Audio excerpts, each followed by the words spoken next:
फिर तो मतलब मैं क्या ही बयान करूं, मैं क्या ही आपको बताऊं कि जो मेरी उस समय मैंने जो फील किया, मेरे पास शब्द नहीं थे बोलने के लिए। कि मैंने प्रभु से प्रार्थना की कि प्रभु मैं नील जगन्नाथपुरी नहीं आ पा रही हूँ, तो प्रभु खुद आ गए, और वो भी जगन्नाथपुरी से आ गए, अपने धाम से आ गए। जय श्री राधे।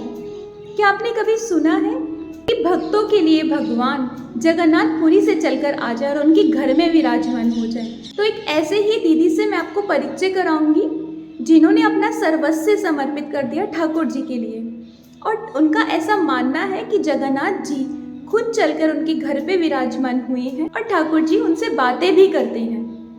जिस प्रकार मीरा ठाकुर जी की प्रेम डोरी में बंधकर उन्होंने अपना सर्वस्व ठाकुर जी के लिए समर्पित कर दिया कि मेरे तो गिरधर गोपाल दूसरों ना कोई, तो ऐसे ही एक और मीरा से मैं आपको मिलवाती हूँ जिन्होंने अपना सारा जीवन उनके लिए समर्पित कर दिया। तो आइए हम उनके घर चलते हैं। राधे राधे। जय श्री राधे। नील माधव की जय, जगन्नाथ भगवान की जय। सबसे पहले मैं आपको इनसे परिचित करवाना चाहती हूँ, जो मुरलीधर हैं, जो जिन्होंने सिर पे मोर पंख धारण किया है, जो कमर पे लकुटी पहने हैं, ऐसे मेरे प्यारे नील माधव जो हमेशा गैया के साथ रहते हैं, हमेशा ग्वाले के रूप में रहते हैं, और उनके बराबर में उनकी बहन देवी सुभद्रा मैया और उनके बड़े भैया श्री बलराम जी, और ये हमारे छोटे लड्डू गोपाल जी हैं जो स्वयं बिहारी जी नाम से जाने जाते हैं, क्योंकि ये स्वयं चल के आए इसलिए इनका नाम स्वयं बिहारी जी है। ये मेरे गिरिराज भगवान हैं जो गोवर्धन से गिरिराज जी से हमारे गुरुदेव की कृपा से मुझे प्राप्त हुए। ये हमारी सुरभि मैया हमारी गौ माता हैं, और ये हमारे शालिग्राम भगवान जी हैं जो वरा शालिग्राम नाम से जाने जाते हैं। तो आज मैं आपको बताना चाहूँगी कि नील माधव जी स्वयं जगन्नाथपुरी से मेरे पास चल के आए, जो बिल्कुल भी विश्वास नहीं होकर कोई भी कर पाता। मैं खुद भी इस बात से बहुत ही ज़्यादा हैरान हुई, सरप्राइज्ड थी एकदम कि कैसे नील माधव मेरे पास आ गए मेरी एक इच्छा पूर्ण करने के लिए। जगन्नाथपुरी अपने धाम उड़ीसा से चलकर वो मेरे पास आ गए और उन्होंने मुझे अपना कृपा पात्री बना लिया, और मैं बहुत ही धन्य हूँ जो इन्होंने मुझे अपनी सेविका के रूप में स्वीकार किया। मैं मेरी गुरु दीक्षा हुई थी। हमारे गुरु महाराज, मैं पंजाब से हूँ और मेरे गुरु महाराज वहाँ आए थे पंजाब में, उनकी भागवत कथा थी, वहीं से उन्होंने मुझे दीक्षा दी। और जैसे ही उन्होंने मुझे दीक्षा दी तो मेरा जैसे जीवन ही एकदम बदल गया। हम लोग वृंदावन अक्सर आने लगे। हर वर्ष जितने भी ठाकुर जी के यहाँ पर उत्सव मनाए जाते हैं, हर उत्सव में मैं ठाकुर जी और महाराज जी गुरुदेव की कृपा से यहाँ पर हम आते, और जब जब आते तब तब मैं वृंदावन से जाने पे तैयार ना हो पाता। मेरा मन अत्यंत रोना आता मुझे बहुत ज़्यादा कि मुझे नहीं जाना, मुझे नहीं जाना। लेकिन मेरे पापा कहते हैं हमेशा कि पहले अपनी स्टडी कंप्लीट करनी है, क्योंकि उस टाइम मैं 7th स्टैंडर्ड में थी। तो पापा ने बोला कि जब तक स्टडी कंप्लीट नहीं होगी मैं ऐसे नहीं, मैं यहाँ पर रहने दे सकता। तो वो मुझे ले जाते, लेकिन वहाँ जाके भी मेरा मन ना लगता, ठाकुर जी में ही मन लगा रहता। फिर मैंने गुरुदेव जी की आज्ञा से लड्डू गोपाल जी लिए, वहाँ पर पंजाब में हमारे घर पे विराजमान हैं। तो लड्डू गोपाल जी की सेवा करती, तो मुझे रात में 3 बजे 4 बजे मैं सुबह ब्रह्म मुहूर्त में उठ के उनकी सेवा करती। फिर धीरे धीरे ठाकुर जी की कृपा प्राप्त होने लगी, गुरु जी की कृपा प्राप्त होने लगी। श्री राधा जी ने मेरी जो मैंने उनसे अनुरोध किया उसको स्वीकार किया और मुझे ब्रजधाम में आने की अनुमति दी। लेकिन ब्रजधाम में आकर भी मुझे बहुत सारा स्ट्रगल करना पड़ा, बहुत, क्योंकि एक अकेली लड़की स्टार्टिंग में यहाँ पर किस तरह से स्ट्रगल करके पहुँची, कैसे घर वालों को सबको, मम्मी पापा को कन्विंस किया यहाँ पर आने के लिए। फाइनली मम्मी पापा ने परमिशन दी गुरुदेव की आज्ञा से, और मैं वृंदावन आई। तो यहाँ आए तो मेरे पास श्री विग्रह नहीं था, एक चित्रपट था जिनकी मैं पूजा करती थी। चित्रपट की पूजा करते करते एक दिन मेरे मन में आया कि मैं श्री राधा जी की तरह श्री कन्हैया जी को अपने हाथों से खीर बना के खिलाऊं। तो इसके लिए मैं वृंदावन के सारे मंदिरों में गई, बांके बिहारी जी, इस्कॉन टेम्पल, राधा वल्लभ जी, राधा रमन जी, सब जगह जाके मैंने पूछा कि अगर मैं अपने हाथों से अपने घर से भगवान के लिए खीर का भोग ले आऊं तो आप ठाकुर जी को समर्पित कर दोगे? तो उन्होंने कहा नहीं, हम नहीं कर सकते, क्योंकि घर से बनी हुई कोई भी चीज मंदिर में भोग नहीं लगेगी।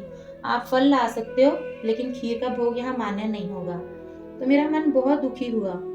तो एक भक्त ने मुझे बताया कि एक परिक्रमा मार्ग में श्री जगन्नाथ जी मंदिर है, तो जगन्नाथ मंदिर में आप ये बात पूछेंगे तो वहां पर जरूर मान्य होगी, क्योंकि जगन्नाथ भगवान को दिन में 8 बार भोग लगता है। तब तक मैं जगन्नाथ जी को ज्यादा जानती नहीं थी और मैंने ज्यादा इनके बारे में सुना भी नहीं था। हाँ, इतना पता था कि एक भगवान है, उनका नाम जगन्नाथ जी भी है, क्योंकि मैंने सिर्फ बांके बिहारी जी और लड्डू गोपाल जी को ही मैं मानती थी सब कुछ कि यही है। तो जगन्नाथ जी के बारे में मुझे ज्यादा पता नहीं था। तो फिर एक दिन मैं वहां पर जाके नेक्स्ट डे पूछ के आई, तो उन्होंने कहा हाँ, यहाँ पर तो खीर का भोग लग जाएगा। तो मैं तो बहुत खुश हुई। मैंने घर पे खीर बनाई, हांडी में खीर लेके गई, मिट्टी की हांडी में। और मेरे घर से जगन्नाथ टेम्पल बहुत दूर था, लेकिन मैं पैदल वहां पर खीर का भोग लेके गई और पुजारी जी ने भोग की हांडी पकड़कर जगन्नाथ जी के आगे रखी। और एकदम से मेरे मन में फील हुआ कि जैसे जगन्नाथ भगवान ने वो खीर तुरंत चखी और मुझे बहुत प्रसन्नता हुई। उसके बाद जब मैं ऐसे घर आई तो थोड़े दिन बाद मैं मतलब स्कूल में एक टीचिंग भी करती थी। तो वहाँ पर जो मेरी एक फ्रेंड थी, टीचर ही थी वो भी, वो उड़ीसा स्टेट से बिलोंग्ड थी। जैसे मैं पंजाब स्टेट से थी, वो उड़ीसा स्टेट से थी। तो एक दिन उसने बोला कि क्या आप जगन्नाथ भगवान को जानते हो? तो मैंने कहा नहीं, ज़्यादा नहीं जानती, बस मैं एक बार यहाँ पर वृंदावन में उनके टेम्पल गई थी। तो वो कह रही चलो मैं आपको, अभी छुट्टियां हो रही हैं गर्मी की स्कूल से, तो हम लोग जगन्नाथपुरी घूमने चलते हैं। मैंने कहा ठीक है। तो हम लोगों ने यहाँ से गए। तो मैं पहली बार जगन्नाथपुरी गई थी और मुझे पता भी नहीं था कि वहाँ पर किस तरह के विग्रह होंगे या फिर किस तरह का वहाँ पर एटमॉस्फेयर है, कुछ भी नहीं पता था। बस उसने बोला और मैं चली गई। लेकिन जैसे ही मैं वहाँ पर गई, मैं ठाकुर जी को जब देखा तो मुझे कुछ ऐसी अनुभूति हुई जैसे ठाकुर जी मुझे कह रहे हैं कि मैं तुम्हारी ही प्रतीक्षा कर रहा था। और मुझे इनको मिलके ऐसे लगा जैसे मैं इनको बहुत पहले से जानती हूँ और जाने कितनी बार मैं यहाँ पर आ चुकी हूँ। उसके बाद मुझे जगन्नाथपुरी इतना अच्छा लगा जाने के लिए कि फिर मैंने हर साल अपने फ्रेंड सर्कल को पूछा कि क्या आप मेरे साथ जगन्नाथपुरी चलेंगे, लेकिन वो नहीं जा पाए कोई भी। किसी के पास टाइम नहीं था, किसी के पास पैसे का अरेंजमेंट नहीं था, तो कह रहे हम नहीं जा पाएंगे। मैं जबकि ट्रेन में अकेले सफर भी नहीं कर सकती, बावजूद उसके मैं फिर भी अकेले ट्रेन में सफर करके जगन्नाथपुरी चली गई और फिर उसके बाद हर साल जाने लगी। और मेरा इतना मन लगने लग गया जैसे जगन्नाथ जी मुझे मेरे जीवन का एक लक्ष्य मिल गए। मुझे समझ आने लग गया कि मेरे वृंदावन धाम आने का लक्ष्य क्या था, क्योंकि जगन्नाथ जी से मुझे मिलना था। मैं इनके प्रति इतनी आकर्षित हो गई कि मुझे हर तरफ जगन्नाथ जी जगन्नाथ जी जगन्नाथ जी दिखने लगे। फिर अचानक जब 2019 में लॉकडाउन वाली कंडीशन हुई, कोरोना आ गया, सारी ट्रेन्स बंद हो गई। उन दिनों में एक एक अभी स्टार्ट हुआ हो ही रहा था कोरोना, तो मैं वहां पर गई जगन्नाथपुरी। लेकिन मुझे वहां पर सबने कहा कि आप ज्यादा दिन यहाँ पर स्टे मत कीजिए, कभी भी ट्रेन्स बंद हो सकती हैं, क्योंकि कंडीशन ज्यादा खराब हो रही है कोरोना के कारण। तो मैं वहां पर 2 ही दिन स्टे कर पाई और तीसरे दिन मैं वहां से निकल ली और वापस वृंदावन धाम आ गई। और यहाँ आने के बाद तो फिर 22 मार्च को लॉकडाउन लग गया था। और लॉकडाउन के बाद फिर 1 ईयर मैं बिल्कुल भी इनके पास जा नहीं पाई। लेकिन पूरा साल मैं बहुत तड़पती रही। तब मेरे पास ये नील माधव जी का विग्रह नहीं था और मेरे पास 2 फरवरी को जगन्नाथपुरी से किसी का मिस कॉल आई। मैं नहीं जानती थी किसकी है। मैंने बोला कि कौन बोल रहे हैं? तो कह रहे हैं हम जगन्नाथपुरी से बोल रहे हैं। मैं श्रीधाम वृंदावन से बोल रही हूँ, बताइए। तो मुझे लगा कि मेरे वहाँ पर 1-2 नॉन हैं, शायद उनमें से किसी ने किया होगा। लेकिन फिर मेरा कांटेक्ट टूट गया और मैंने भी बैक कॉल नहीं की। मैंने कहा किसी का शायद रॉन्ग नंबर लग गया होगा, अगर कोई नॉन होगा तो वो बैक कॉल कर लेंगे। उसके बाद 20 मार्च की बात है। 20 मार्च को यहाँ पर ट्यूशन पढ़ा के घर आ रही थी कि 6 डिवोटीज थे।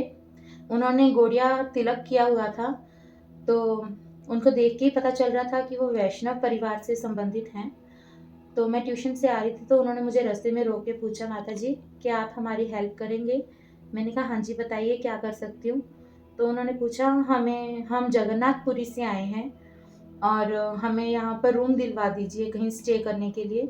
3-4 होटल में बात की जहाँ जहाँ मैं जानती थी, कहीं भी 15 डेज के लिए कोरोना टाइम में रूम नहीं दे रहे थे। सब जगह पर कह रहे थे कि 1-2 दिन दे सकते हैं, लेकिन 15 डेज नॉट पॉसिबल। तो फिर मैंने उनको कहा, माता जी आप लोग परेशान मत होइए, मेरा घर छोटा सा है लेकिन मेरा दिल बहुत बड़ा है, आप मेरे यहाँ आइए, आप मेरे यहाँ स्टे कर सकते हैं। कह रहे हम माता जी हम 6 लोग हैं, क्या आपके घर स्टे कर पाएंगे? मैंने कहा बिल्कुल कर पाएंगे, दिल बड़ा होना चाहिए, ठाकुर जी जगह अपने आप बना देते हैं, तो प्लीज़ आप मेरे घर आइए। तो वो जगन्नाथपुरी से आए थे, मुझे तो इसी बात की खुशी थी कि वो मेरे धाम से, मेरे प्रभु के धाम से आए हैं, मुझे उनकी सेवा करने का मौका मिलेगा। जैसे ही वो लोग आए यहाँ पर, उन्होंने अपने एक बहुत बड़ा बैग था उनके पास, उन्होंने रखा यहाँ पर और उसको ओपन किया तो उसमें बहुत ही प्यारे जगन्नाथ जी थे। मुझे लगा शायद वो उनके जगन्नाथ जी होंगे, जैसे सब डिवोटीज अपने अपने ठाकुर जी को लेकर धाम में जाते हैं, तो मुझे लगा शायद वो भी अपने ठाकुर जी लेके आए होंगे। तो मैं तो एकदम देख के उन पे मंत्रमुग्ध हो गई। मैंने कहा माता जी आपके ठाकुर जी कितने प्यारे हैं, मन ही नहीं, नजर ही नहीं हट रही है, इनको देखते ने का ही मन कर रहा है, लग रहा है कि देखती जाऊं, मन ही नहीं हट रहा है इनको तो देखते देखते। वो कह रहे माता जी हम ये आप ही के लिए लेके आए हैं। फिर तो मतलब मैं क्या ही बयान करूं, मैं क्या ही आपको बताऊं कि जो मेरी उस समय मैंने जो फील किया, मेरे पास शब्द नहीं थे बोलने के लिए। और मैं सोच रही थी कि मेरे लिए, जिनको मैं जानती नहीं हूँ, जिन डिवोटीज को, वो मेरे लिए श्री नीलमाधव जी का विग्रह लेके आए। मतलब वो उस समय का जो पल है वो मैं आपको कैसे समझाऊं, कैसे बताऊं, मेरे अंदर क्या फीलिंग हुई उस समय कि मैंने प्रभु से प्रार्थना की कि प्रभु मैं नील जगन्नाथपुरी नहीं आ पा रही हूँ, तो प्रभु खुद आ गए, और वो भी जगन्नाथपुरी से आ गए, अपने धाम से आ गए। जब उन्होंने यहाँ पर मुझे नील माधव जी मेरे हाथ में दिए तो मैंने एकाएक इनका नाम नील माधव रखा।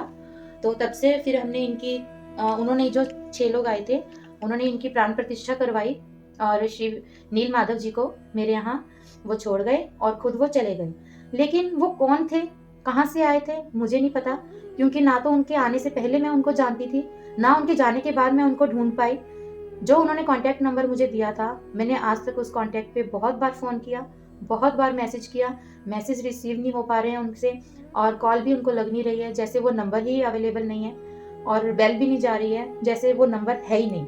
और वो लोग कौन थे, कहाँ से आए थे, कहाँ चले गए, और वो उनको क्या पता था कि मैं उनको मिलूंगी कि नहीं मिलूंगी। अचानक रास्ते में कोई मिला और उन्होंने कहा हम नील माधव आप ही के लिए लेके आए हैं।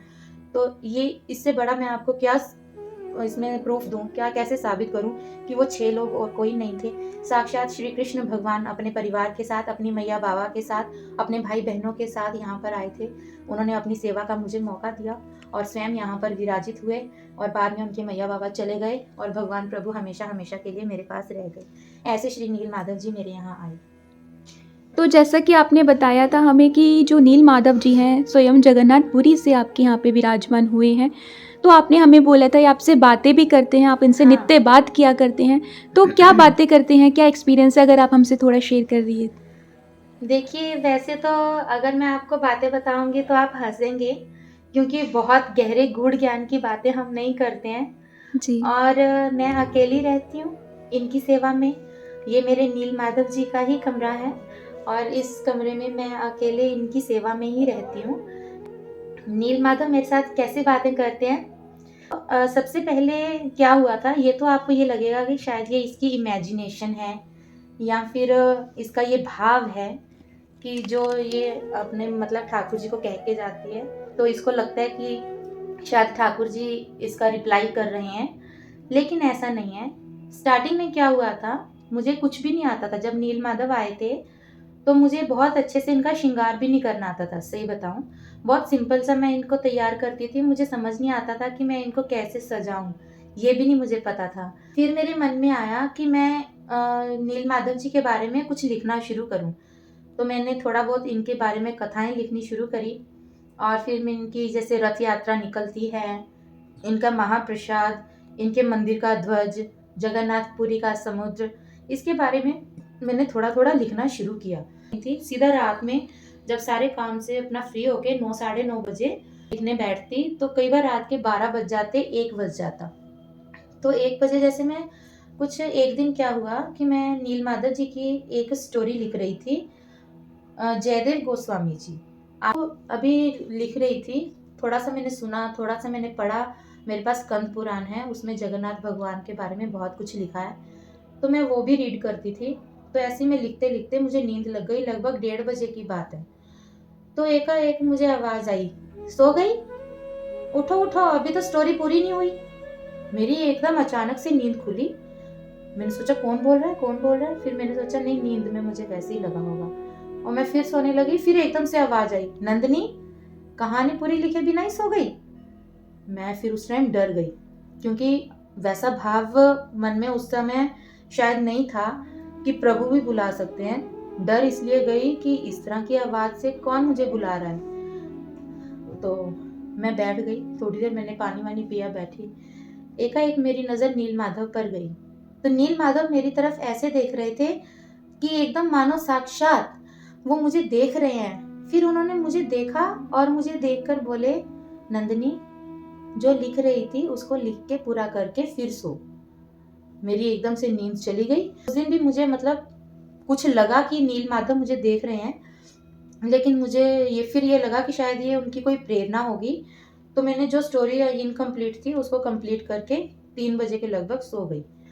फिर नेक्स्ट डे क्या हुआ, नेक्स्ट डे रात में यही सेम कंडीशन फिर हुई। 12:30 के लगभग सोई। 12:30 बजे रात में इन्होंने मुझे फिर उठाया, नंदिनी। मैं उठी एकदम। फिर मैंने डायरेक्ट इधर उधर नहीं देखा, और मैं डरी भी नहीं, क्योंकि एक दिन पहले थोड़ा सा मुझे फील हुआ था। तो मैंने उठते ही नील माधव जी की तरफ देखा, तो जैसे ये मेरी तरफ ऐसे झुक के देख रहे हैं, इस तरह से। मैंने कहा, ठाकुर जी आपने मुझे बुलाया। तो एक बार क्या हुआ कि मैं खाना बनाने में थोड़ा सा मुझे टाइम लग रहा था, सब्जी काटना बनाना उसमें समय लग रहा था, और ये कह रहे थे जल्दी लाओ, भूख लगी है, जल्दी लाओ। तो मैंने कहा ऐसे करती हूँ, खाना भी बहुत, सब्जी भी बहुत गर्म है, फटाफट मैंने ठंडी की, फ़ैन चलाया, सब्जी ठंडी की, और अभी एक रोटी बनी थी। तो मैंने कभी भी मैं ठाकुर जी को प्रसाद में 1 रोटी का भोग नहीं लगवाती, मैं हमेशा 4 का लगवाती हूँ, अगर नहीं तो 2 का तो पक्का, लेकिन 1 या 3 का कभी नहीं लगवाया। पहली बार मुझे ये लगा कि जगन्नाथ भगवान कह रहे हैं कि जल्दी लाओ, बहुत तेज भूख लगी है। तो मैंने 1 रोटी और सब्जी इनके आगे परोस दी, और मैंने कहा, ठाकुर जी आप प्रसाद पाइए, मैं और रोटी बना रही हूँ, गरम गरम रोटी लेके आ रही हूँ, तब तक आप प्रसाद पाना शुरू कीजिए। उस दिन मुझे ऐसे लगा कि मैंने ठाकुर जी को शायद 4-5 रोटी का भोग लगवाया, और ठाकुर जी ने वो ग्रहण किया, और मुझे ऐसे लग रहा था कि मैं एक एक ला रही हूँ और ठाकुर जी एक एक पा रहे हैं। और वो दिन मेरे लिए बहुत ही ज़्यादा अच्छा अनुभूति हुई मुझे उस दिन। तो देखा आपने कितनी सुंदर महिमा बताई नंदिनी दीदी ने कि स्वयं ठाकुर जी चलकर जगन्नाथपुरी से उनके घर में विराजमान हुए हैं, और जिन्होंने उनको विग्रह दिए तो आज तक उनका कुछ अता पता नहीं है। फ़ोन लगाती हैं, फ़ोन नहीं मिलता है। उन्होंने बताया कि मैं उनको पहले से नहीं जानती थी। तो कितना प्यारा अनुभव है कि भक्तों के लिए भगवान जगन्नाथपुरी से चलकर आ जाते हैं। अगर आपको भी यह भाव सुनकर आनंद की अनुभूति हुई हो तो सभी भक्तों के साथ में शेयर अवश्य कीजिएगा। चैनल को सब्सक्राइब, फॉलो कर लीजिएगा, ताकि जो आने वाली वीडियोस हैं आप तक पहुंचती रहें। तब तक के लिए जय जय श्री राधे।